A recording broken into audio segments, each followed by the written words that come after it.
Hey everyone, welcome back to the channel. I just got a short clip demoing the warp stabilizer function on Adobe Premiere Pro.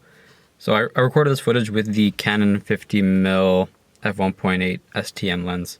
The lens doesn't have image stabilization, so this was an experiment to see how well Adobe Premiere Pro can stabilize your footage.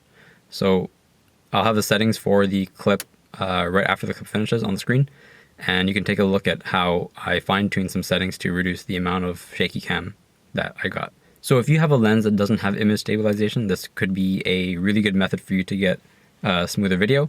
Just be aware, depending on the focal length of your lens, that you will, first of all, have a pretty cropped in image. Second of all, when you do the image stabilization, you can lose quite a bit of your footage. So you'll see in the side-by-side how that looks.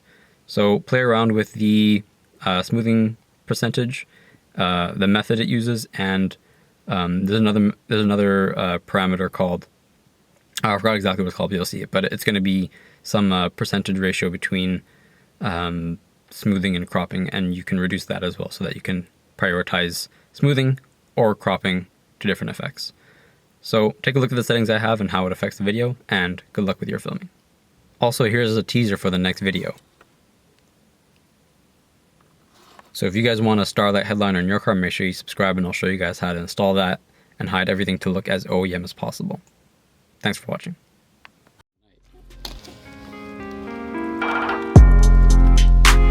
my god, yeah. Even like every step I take is like, They need a stabilizer. yeah.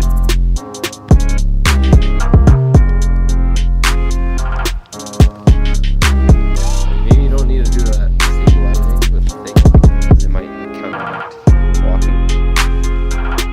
Yeah. Could be. Yeah, maybe. I really just want to like go upload this and see what the video quality looks like. Because like the other one in the dark, you just can't even see anything. Do it.